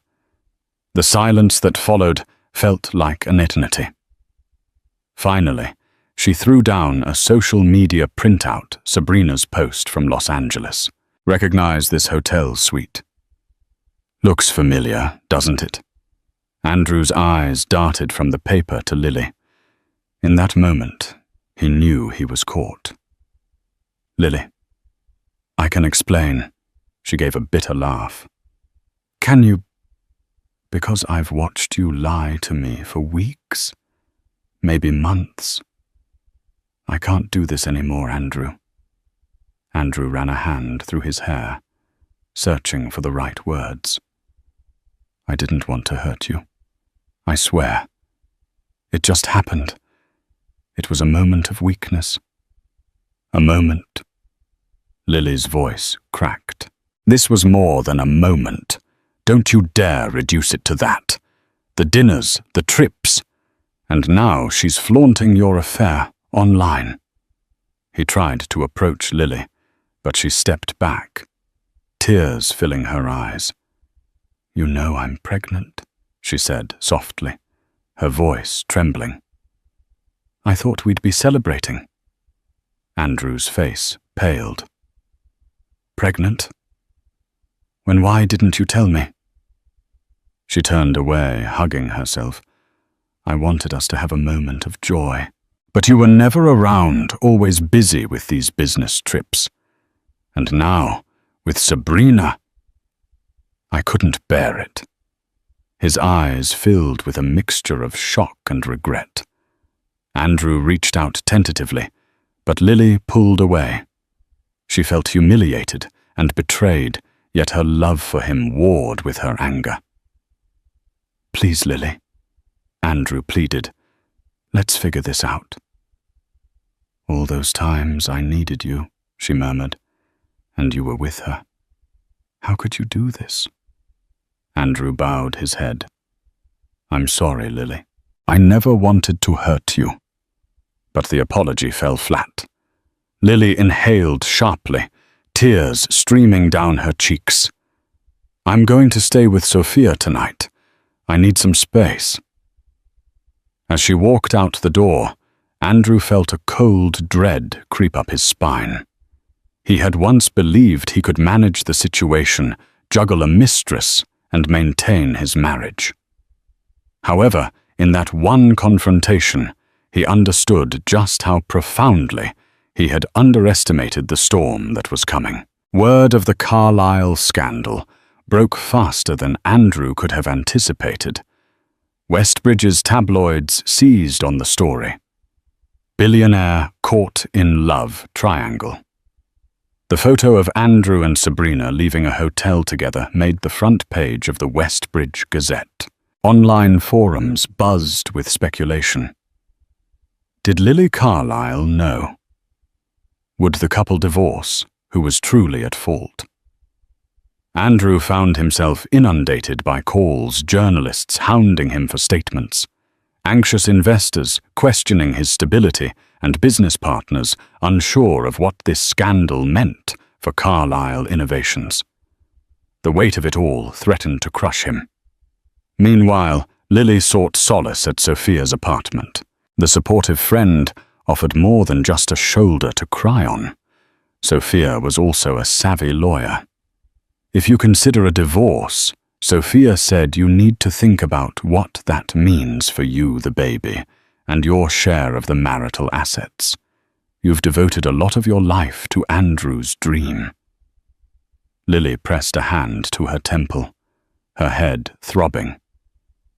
I've never cared about the money, but I do care about how this affects our child. Sophia nodded. Then we need to ensure that your rights and your child's rights are protected. Andrew is a billionaire. He can afford an army of attorneys if this goes sour. Lily's heart ached. Despite the betrayal, she wasn't ready to go nuclear. Andrew was still her husband, and they were expecting a child. But every time she remembered Sabrina's smug face on social media, a fresh wave of anger and sorrow washed over her. Andrew tried to reach Lily multiple times, sending long messages begging for a meeting. Lily relented once, allowing him to visit Sophia's apartment. Seated on the couch, Andrew looked worn out, his posture defeated in a way Lily had never seen before. I want to make this right, he said. I'll end things with Sabrina. It was a mistake you repeated for months, Lily interjected, voice heavy with hurt. Andrew paused, swallowing hard. Yes, I was selfish. I never stopped loving you, Lily. I don't want to lose you or our baby. Her eyes narrowed. And what if she's pregnant? The tabloids have been having a field day with that rumor. Andrew shook his head. She's not. That's just speculation. Sabrina's furious that I've cut her off, so she's pulling whatever strings she can to stay relevant in the media. I promise you, Lily, there's no baby with her. Lily cast her gaze down her heart, torn between anger and longing for the life they once shared. I need time, she whispered, and you need to respect that. Andrew slowly reached for her hand, but Lily pulled away, tears glistening in her eyes. I'm staying here until I figure out what's next, she said. He nodded, a flicker of hope in his eyes. Take all the time you need. But a quiet dread lingered between them. The swirl of rumors, the escalation in the press things were moving quickly, and no one could foresee the ultimate showdown looming in the courthouse. If Andrew had hoped to resolve things discreetly by cutting ties with Sabrina, he underestimated her vindictiveness. Outraged by his attempts to end their affair, Sabrina took to social media with cryptic statements aimed at fueling the rumor mill. She posted a photo of a positive pregnancy test, followed by the caption, "Not all secrets stay hidden forever." The city went into an uproar. Online forums exploded with theories. Was Sabrina pregnant with Andrew's child? Was Lily's baby even? Andrew's. The speculation turned uglier by the minute, damaging not only Andrew's reputation, but also his company's standing. Carlyle Innovations saw stock prices dip amid concerns over management stability. Sabrina's next move was even more audacious. She publicly threatened legal action. She claimed Andrew had promised her a penthouse and a substantial settlement if he ever walked away. She also hinted that she had evidence of questionable financial transactions, insinuating she could ruin him if he didn't comply with her demands. To quell the chaos, Andrew's legal team, headed by the formidable attorney James Bulldog Moriarty, drafted a cease and desist letter. They demanded Sabrina retract her statements and cease slandering Andrew. But the influencer's thirst for publicity and potential wealth had become insatiable. She refused. Lily read the headlines in horror. Andrew Carlyle's mistress demands millions, said one.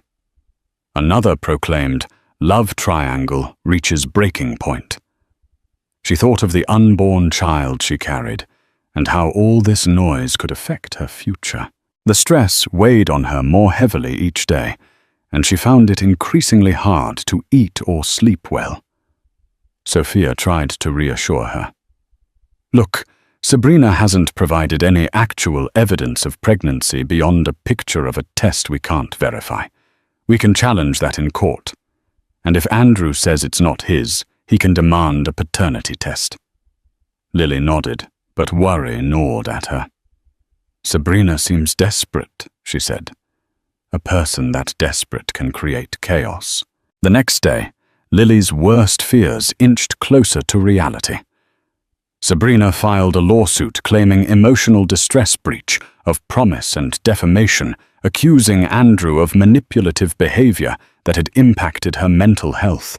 She demanded compensation to the tune of 8 figures. Suddenly, Andrew faced both a personal and legal storm.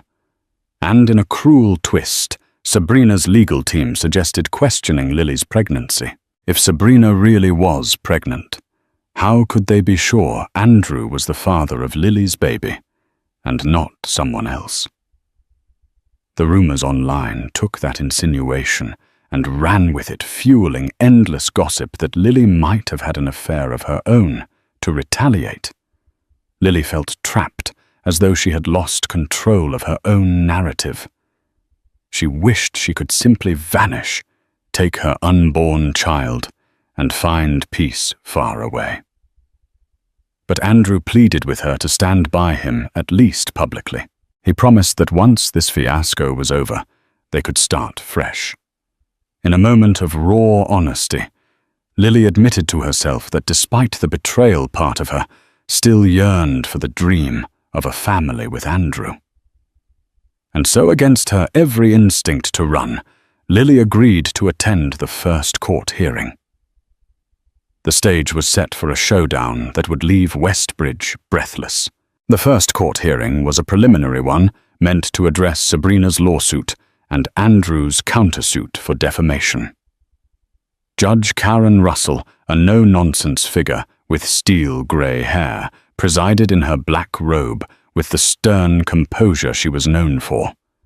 Beneath that formality, though, lay a sharp wit that had unraveled more than a few cunning litigants over the years.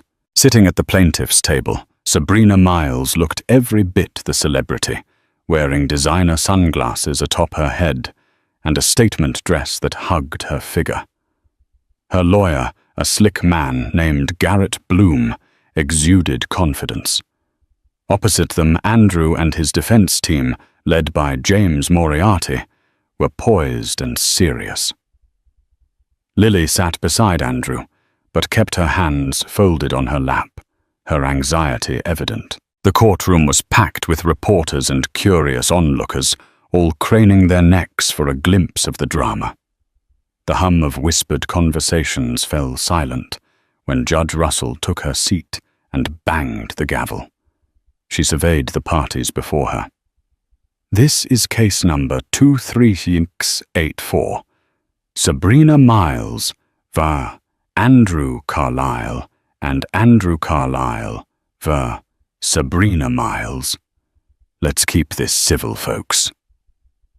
Sabrina's attorney stood launching into a performance worthy of daytime television. "Your Honor, my client has been deceived and manipulated. Mr. Carlyle not only promised her financial support, but also engaged in conduct that deeply harmed her emotional well-being. He used his power and influence to lure her into an affair, only to discard her." Sabrina dabbed theatrically at her eyes with a tissue as camera shutters clicked. Andrew's jaw tightened. Lily glanced away, her stomach churning. When it was Moriarty's turn, he spoke calmly. "Your Honor, the claims are baseless. Ms. Miles is engaged in a campaign to extort money from my client. She has offered no concrete evidence of pregnancy beyond an unverified photo. Furthermore, she publicly accused Mrs. Carlyle of adultery, by insinuation, harming the Carlyle family's reputation. Judge Russell listened intently, her eyes flicking between the parties. "I see. Well, Ms. Miles, since you've brought this suit, the burden of proof lies with you. The court will require medical proof of pregnancy if that claim is central to your damages. Also, slander and defamation are serious allegations to be proven by Mr. Carlyle's side." Sabrina's lawyer nodded. "Of course, we will provide the necessary documentation." Judge Russell then turned to Lily, her gaze softening slightly. "Mrs. Carlyle, you are here as a potential witness, correct?" Lily's throat went dry. She managed a nod. "I understand this is a sensitive matter," the judge continued. "Let's proceed respectfully." The hearing ended with Judge Russell setting a subsequent date for evidentiary disclosure. As the parties rose to leave, reporters shouted questions, flashes blinding Lily. Sabrina strutted by, throwing Andrew a venomous glare. In the hallway, Andrew whispered to Lily, "We'll get through this. I promise." Lily only tightened her arms around herself, unsure whether to believe him or if the worst was yet to come. After the preliminary hearing, rumors multiplied like wildfire. Online forums spun increasingly wild theories. Some speculated Lily had a secret lover. Others claimed Sabrina was never pregnant at all, but was blackmailing Andrew with something more sinister than an affair. Conspiracy-minded blogs emerged, calling the entire fiasco a setup staged to manipulate Carlyle Innovations' stock price. The stress took a toll on Lily, whose pregnancy was already delicate. She felt nauseous each morning, not just from hormonal changes, but from anxiety. Any time she left Sophia's apartment, paparazzi seemed to appear from nowhere, shouting invasive questions like, "Is Andrew really the father?" She dreaded going out, dreaded her phone buzzing with yet more messages of either sympathy or scorn from people who had no idea what she was going through. Meanwhile, Andrew tried to regain control.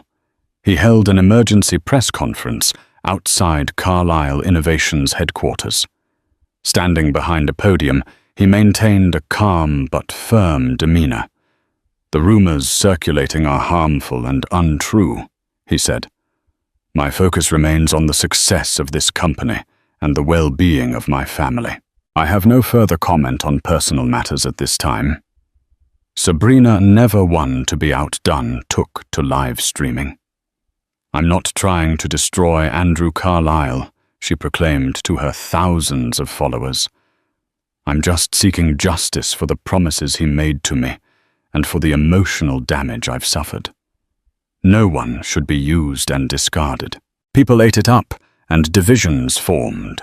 Some stood by, Andrew citing Sabrina's past manipulative behaviors, which started to surface from old acquaintances coming forward. Others supported Sabrina, believing she was a victim of power imbalance. And then there were Lily's supporters, outraged that this scandal overshadowed her pregnancy and subjected her to public scrutiny. A few days later, Lily received a summons to testify in court at the upcoming evidentiary hearing. As she read the official letter, her hands trembled. She knew Sabrina's lawyers would ask her humiliating, invasive questions, possibly even insinuating that her unborn child wasn't Andrew's. Lily felt sick at the thought, but resolved to stand her ground. Sophia helped Lily prepare. They rehearsed potential lines of questioning, focusing on answering truthfully without giving the opposition room to twist her words. "Stay calm," Sophia advised. "They'll try to shake you. Don't let them." Andrew, for his part, showed up at Sophia's apartment to offer moral support. He brought Lily's favorite takeout miso soup and dumplings, but the gesture felt painfully inadequate. Still, Lily appreciated the effort. They sat at the kitchen table exchanging stories of how the media was hounding them, how strangers felt entitled to comment on their private lives. In a rare moment of tenderness, Andrew placed a hand on Lily's belly. "How is our baby?" "Lily, tears brimming," simply said Strong. She hoped that was true. She hoped that despite the swirling storm, their child would remain safe. But as the next court date approached, the tension ratcheted higher. Everyone sensed that a major confrontation loomed, one that could forever reshape the lives of Andrew, Lily, and Sabrina. The courthouse brimmed with anticipation on the day of the evidentiary hearing. Cameras clicked incessantly as Andrew, Lily, and their legal team stepped out of a black SUV. Sabrina arrived moments later, enveloped by a group of supporters holding signs that read, "Justice for Sabrina." Judge Karen Russell's courtroom was once again packed to capacity. The bailiff called for order, and soon Sabrina's attorney, Garrett Bloom, strode to the center. He wasted no time. "Your Honor, my client is ready to present undeniable evidence of her pregnancy and the emotional distress caused by Mr. Carlyle." From a manila folder, Bloom removed several documents. Medical records showing Ms. Miles is indeed pregnant approximately 8 weeks along. Gasps erupted in the gallery. Andrew stared intently, trying to conceal his surprise. Sabrina looked triumphant.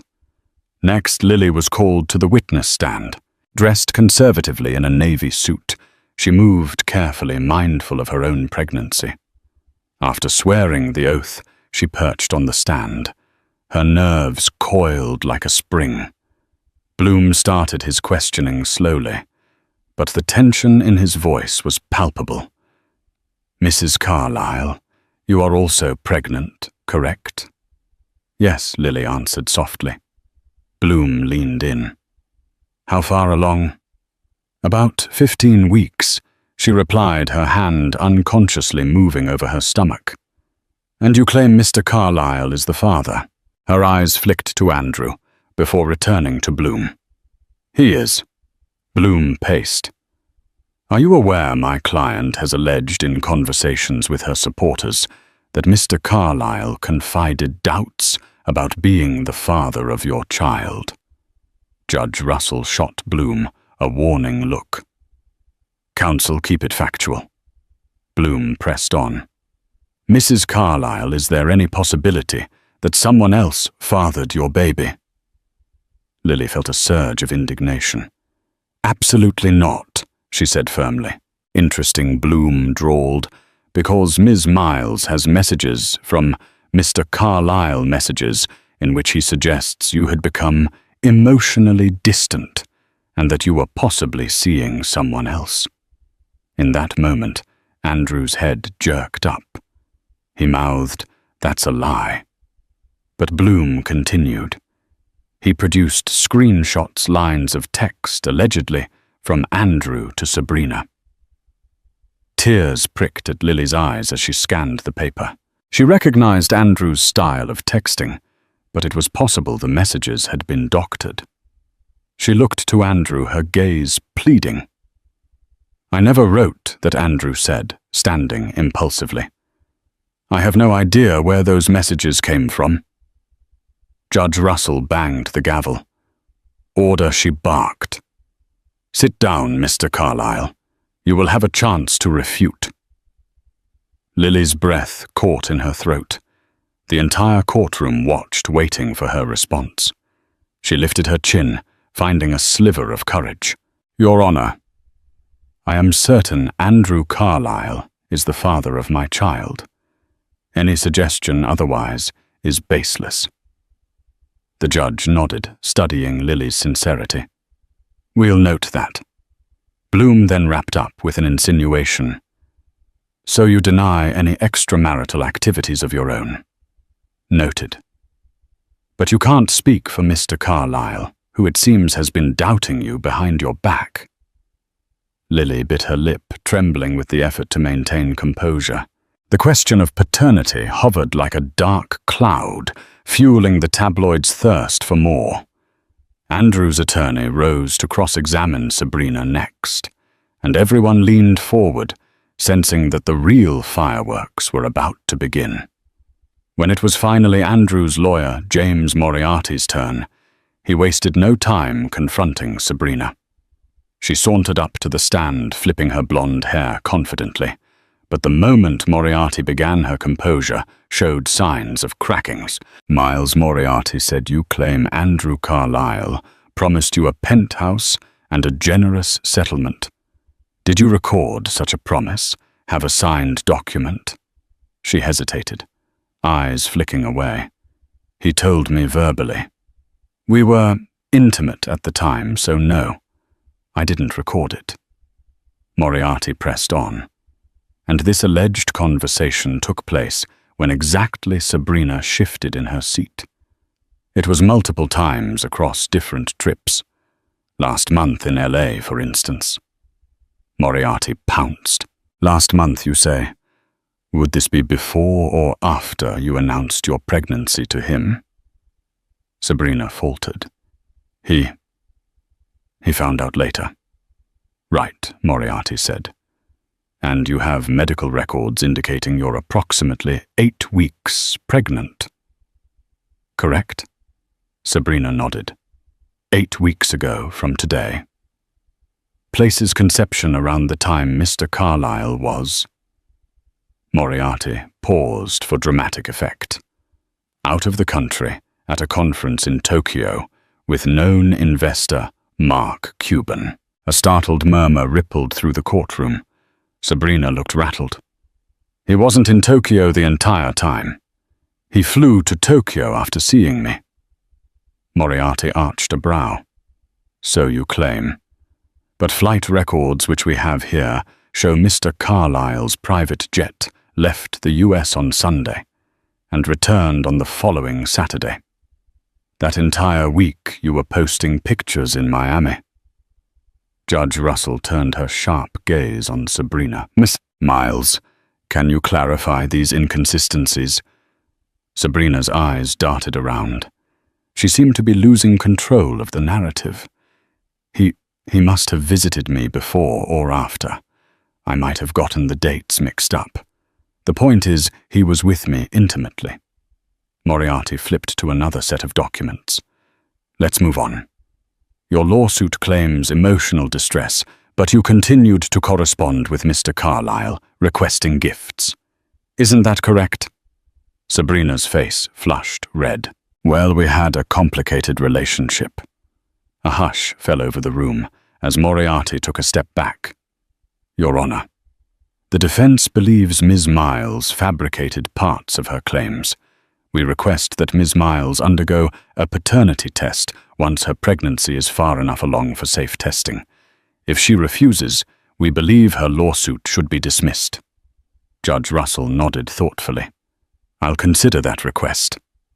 Suddenly, Sabrina's composure shattered. This is a witch hunt, she spat, standing up. Andrew never loved his wife. He told me himself. She whirled toward Lily. He's only with you for the image, for his precious reputation.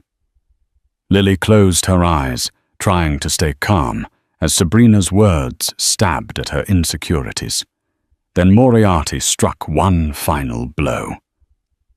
Ms. Miles, if the baby is proven not to be Mr. Carlyle's, do you concede this entire lawsuit is fraudulent? Sabrina's face contorted with rage. I'm done here, she hissed, ripping off her microphone. Ignoring the judge's calls to remain seated, she stormed out of the courtroom, her heels echoing angrily in the corridor. Reporters leapt from their seats, chasing after her in a cacophony of shouted questions and blinding camera flashes. Inside the courtroom, stunned silence reigned. Andrew reached for Lily's hand, but she kept her gaze forward, lost in the swirl of revelations. The courtroom emptied slowly, a dull roar of hushed conversations and rapid camera shutters trailing behind. But Lily Carlyle moved like a ghost, numb to the noise, her hand resting protectively over her growing belly. The final blow of the gavel still echoed in her ears, though it had come hours earlier. Sabrina's exit, her furious shriek, her wild accusations, they replayed in Lily's mind like a cruel symphony that wouldn't end. Headlines exploded online within minutes. Mistress storms out as court demands. Paternity proof. Carlisle scandal takes dramatic turn. Pregnancy. Claim unravels. Lily kept her gaze forward as Andrew gently guided her past reporters, swarming the courthouse steps. Flashes exploded from all angles. "Mrs. Carlisle, is it true the baby isn't his?" one reporter shouted. "Are you staying with your husband?" another asked. Sophia flanked Lily's other side, her expression fierce, one arm shielding Lily as they made their way to the waiting black SUV. The moment the car doors shut, Lily exhaled for the first time in what felt like hours. The silence inside the vehicle was a stark contrast to the media chaos outside. Andrew, seated beside her, risked a glance. "You were incredible in there." Lily didn't respond immediately. Her eyes were fixed on the city skyline, speeding past the window. Only when they reached a red light did she speak. "I wasn't trying to be incredible, Andrew. I was just trying to survive." He looked down at his hands, ashamed. "I know I put you through hell, Sabrina." What she did today, it proves she was never after love. Just leverage. Lily finally turned to him, her voice low but cutting. "You knew the type of woman she was. You chose her anyway." Andrew opened his mouth to speak, but closed it again, knowing she was right. Back at Sophia's apartment, Lily collapsed onto the couch, clutching a pillow to her chest. Her body ached, and her heart even more so. Andrew lingered in the doorway, unsure if he should stay. "Do you want me to leave?" he asked gently. Lily hesitated, then nodded. "I think I need to be alone right now." He nodded solemnly. "Call me if you need anything." Anything. She didn't look at him as he left. For the next few days, Lily stayed mostly indoors. The world outside was too loud, too invasive. Sophia brought her warm meals, ran interference with journalists, and turned off the TV when scandal headlines popped up. Lily tried to rest, but her dreams were fractured images of Sabrina, of courtroom cross-examinations of Andrew holding another woman. But the truth was now public. Sabrina's story had gaping holes, and Andrew's Tokyo alibi was airtight. Still, uncertainty lingered like smoke after a fire. What if there was a sliver of chance that the dates lined up in Sabrina's favor? What if there had been one unaccounted day Sabrina wasn't helping matters? Her social media posts continued vague, poetic captions over black and white selfies. They only believe the one with the louder microphone. Or truth has many versions. I only told mine. It enraged Lily that Sabrina could still cast doubt, especially after her meltdown in court.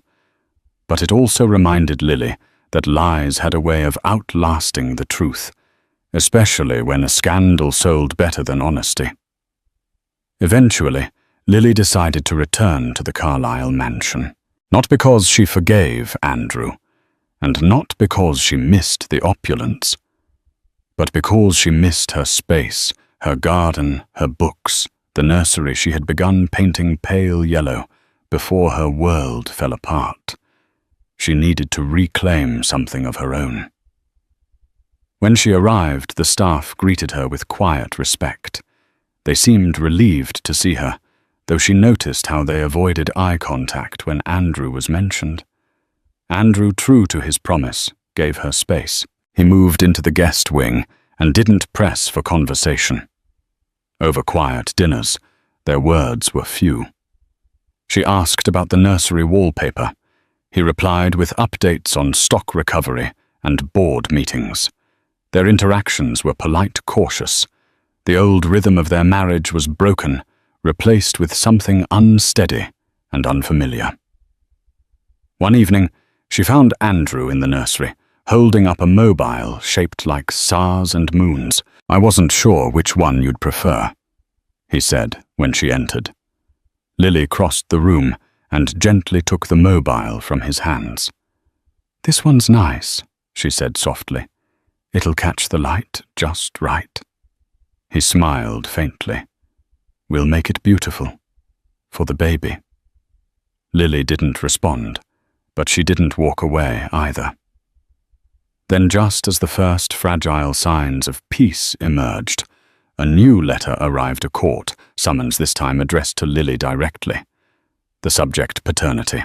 "They're questioning the father of my baby now," Lily asked, staring at the paper, her voice shaking with disbelief. Sophia read it again. "It's a formality mostly. Sabrina's legal team filed it before the last hearing. It's being processed now, but they'll probably use it to twist public perception." Lily pressed a hand to her forehead. "So they want to put me on trial now?" Sophia reached for her hand. "No. We'll make it clear you've cooperated, that your testimony was honest. But you may have to appear again." Lily nodded slowly, her breath shallow.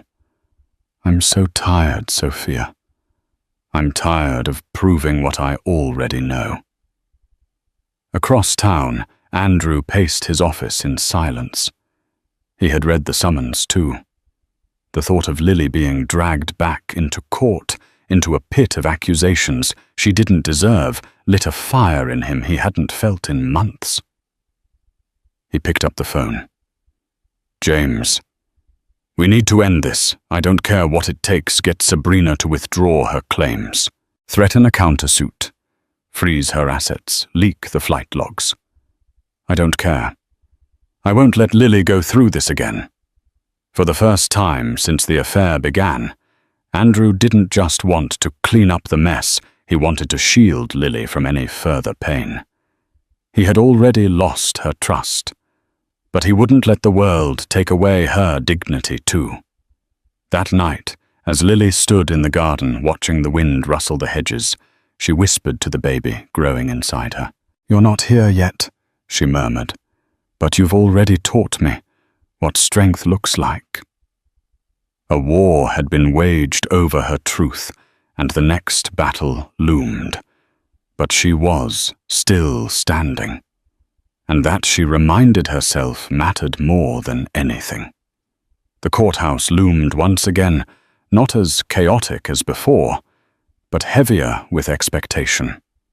There were fewer photographers this time, but their presence was still keenly felt. They stood outside like wolves' lenses raised, ready to pounce on any hint of drama.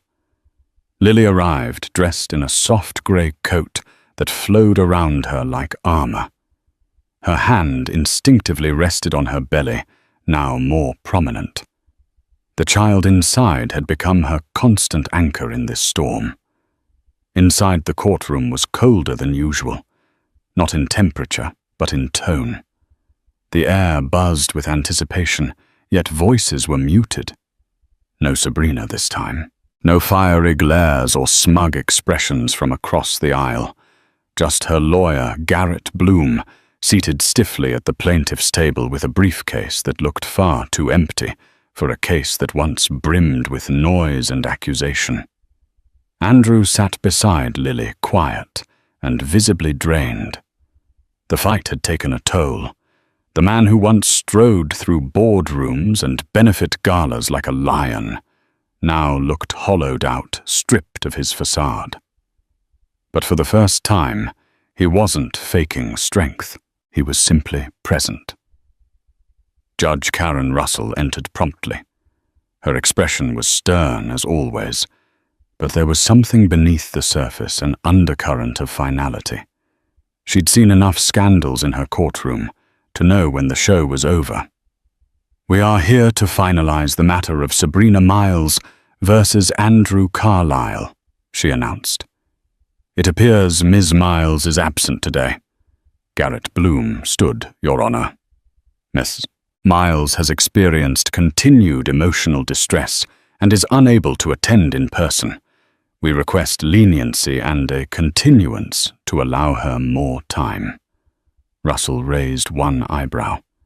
Counselor Ms. Miles has missed 2 hearings and failed to submit several court-ordered documents. At this point, delay is no longer an option.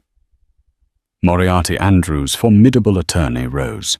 We ask that the court proceed with the evidence on hand, including the results of the paternity test and the failure of the plaintiff to provide any substantiated documentation of a financial agreement.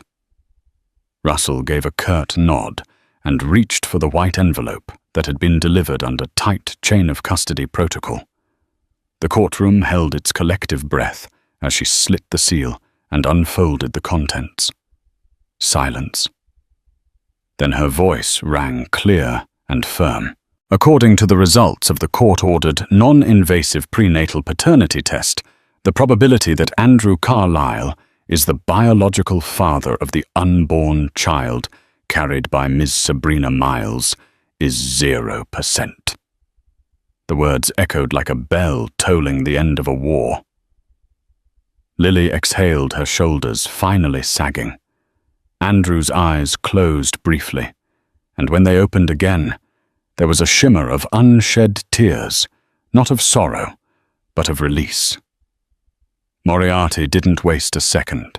Your Honor, with this new evidence, and Ms. Miles's continued refusal to provide additional proof of any contract or verbal agreement, we move to dismiss the plaintiff's case in full and request consideration of damages under our countersuit. Bloom cleared his throat, clearly uncomfortable. We concede to the dismissal of the initial suit. Regarding the countersuit, we request negotiation in private chambers before any ruling. Judge Russell tapped her pen thoughtfully. Very well. The court hereby dismisses Ms. Miles's claims for financial support, emotional damages, and breach of agreement. Furthermore, this court finds no evidence substantiating her defamation claims or the alleged promises made by Mr. Carlyle. Then she turned to Lily. Mrs. Carlyle, she said, her tone softening. For the first time in the proceedings, your integrity and personal life have been publicly questioned, and your role throughout this case has been admirable. You have the right to speak now, should you wish to make a statement. Lily rose slowly. The courtroom watched as she stepped forward, her figure framed by the morning light filtering through the tall windows. She didn't need a microphone. Her voice, calm and clear, filled the room. For months, I've had to listen to strangers speculate about my marriage, my pregnancy, and my character. I've had to protect myself and my unborn child from lies that were designed to hurt. And while today brings some closure, the pain of what happened doesn't disappear overnight. She looked briefly at Andrew, then back at the judge. But I am not here to be pitied. I am here to reclaim my peace, my name, and my right to live without constant judgment. Let this be the final chapter of that. Judge Russell nodded. Well said. You are dismissed, Mrs. Carlyle.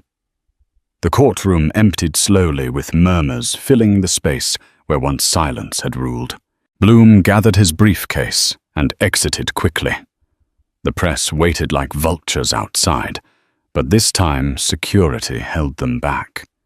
In the hallway, Andrew reached out to Lily. Thank you for standing tall. I don't deserve your support. Lily didn't take his hand, but she didn't pull away either.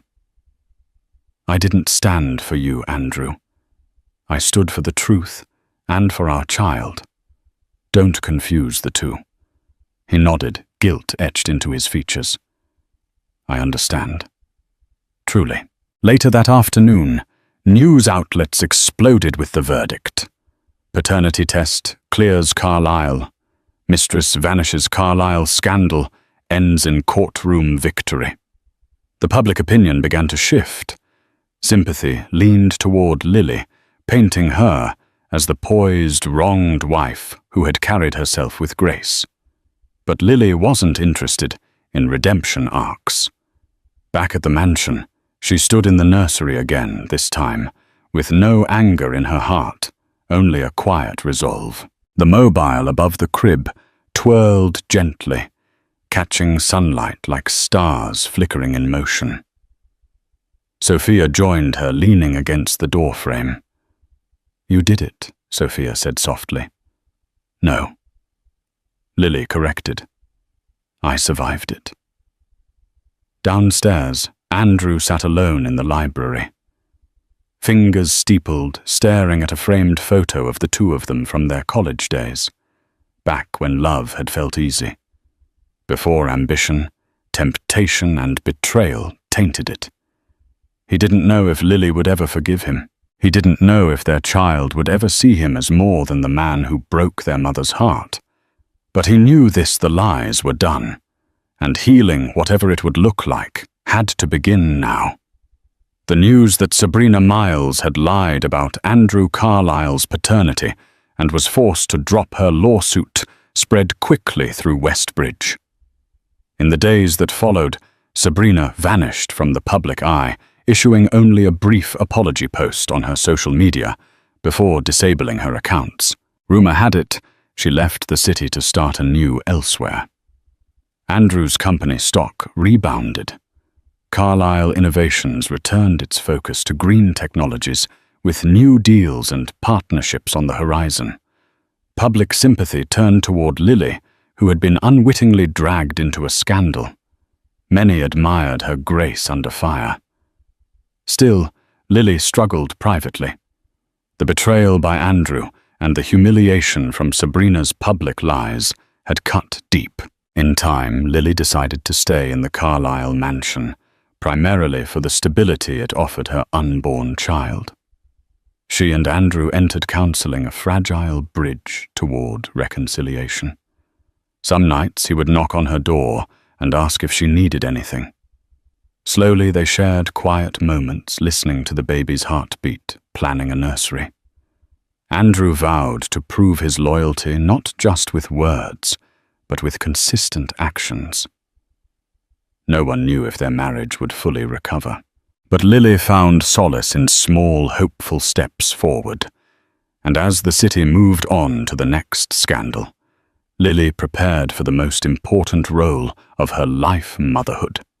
Whether that journey would include Andrew as a loving partner remained an unanswered question, a story yet unfolding. Thank you for joining us on this unforgettable journey of hidden secrets, courtroom drama, and unexpected twists. The scandalous affair, a shocking pregnancy question, and a mistress storming out set the stage for truths that had to be confronted, no matter the cost. At its core, this is a story about betrayal, resilience, and the power of honesty, reminding us that even in the darkest moments, truth can pave the way for hope and healing. If you found yourself on the edge of your seat, make sure to like this video, share it with friends who love a good real-life drama, and subscribe to our channel for more captivating tales. Your support helps us bring you more stories that stir emotions and spark the imagination.